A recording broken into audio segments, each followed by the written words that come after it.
Kita ulang kembali sejumlah berita pilihan dari Bali.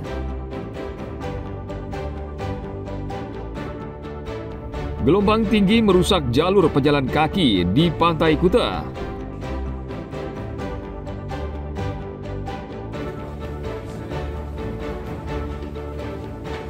Badan Narkotika Nasional Provinsi Bali menangkap pengedar 1 kg ganja.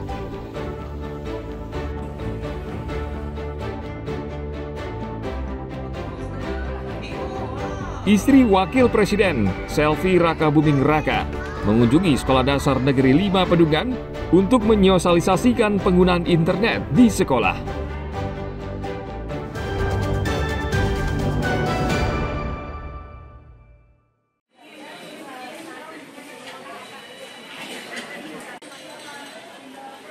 Menjelang Hari Raya Galungan, harga sejumlah kebutuhan pokok di Jembrana mulai naik.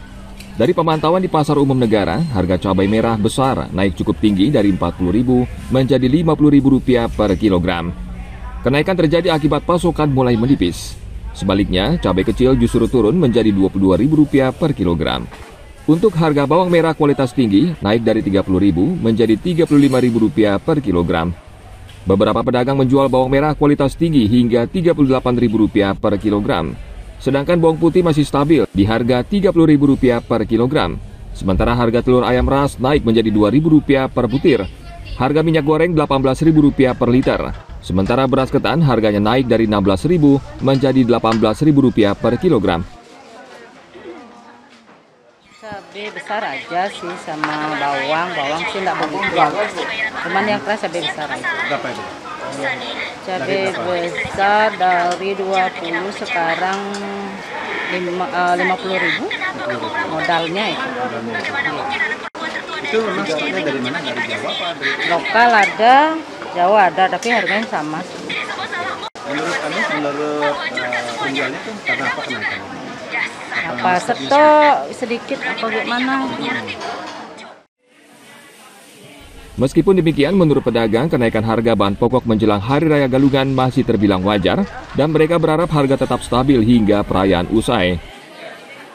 Tim Liputan melaporkan dari Jembrana.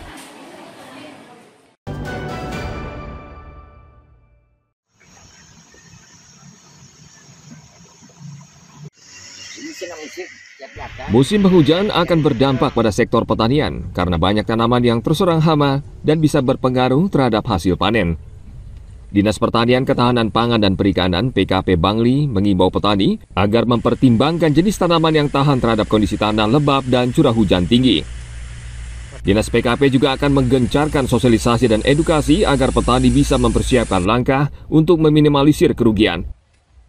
Kepala Dinas PKP Bangli Iwayan Sarba yakin, petani memiliki pengalaman untuk menekan kerugian, namun demikian pihaknya tetap akan membantu memberikan penyuluhan di 4 kecamatan di Bangli. Ia meminta petani memperbaiki drainase sehingga tanaman tidak terendam, mengurangi naungan untuk memaksimalkan sinar matahari, serta mempersiapkan berbagai jenis obat jika sewaktu-waktu dibutuhkan. Dari bawah, dari akar, masuk ke jaringan tubuh. Musim hujan mereka harus sudah mulai ancang-ancang bagaimana misalnya mengurangi dampak daripada musim hujan itu sendiri. Misalnya tentu memilih komoditas yang tahan terhadap guyuran air hujan. Kemudian yang berikutnya memperbaiki drainase sehingga tanaman tidak terendam. Lapangan kita punya kepanjangan tangan berupa jabatan fungsional penyuluh. Mereka yang secara intens melakukan komunikasi dan edukasi kepada para petani kita di lapangan. Berdasarkan pengalaman sebelumnya, kerugian petani di musim penghujan bisa mencapai 10 hingga 15%. Karena curah hujan tinggi dapat mengganggu penyerbukan dan memicu pembusukan tanaman sayuran dan buah. Langkah awal petani diharapkan bisa mencegah kerugian, sehingga kebutuhan bahan pokok di pasaran tetap terpenuhi. Tim Liputan melaporkan dari Bangli.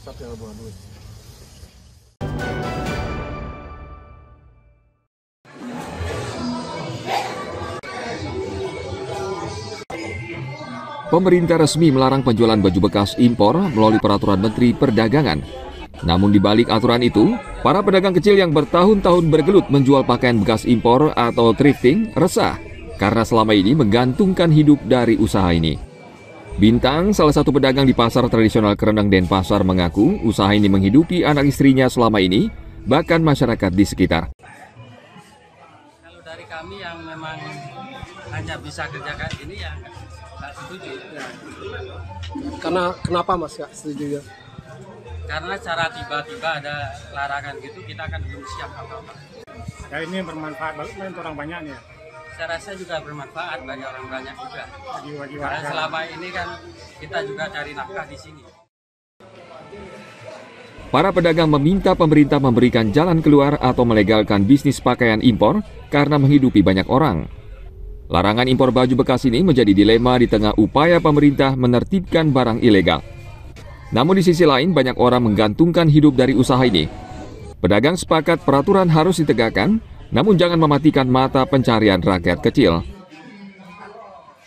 Anagung Gede Agung melaporkan dari Denpasar.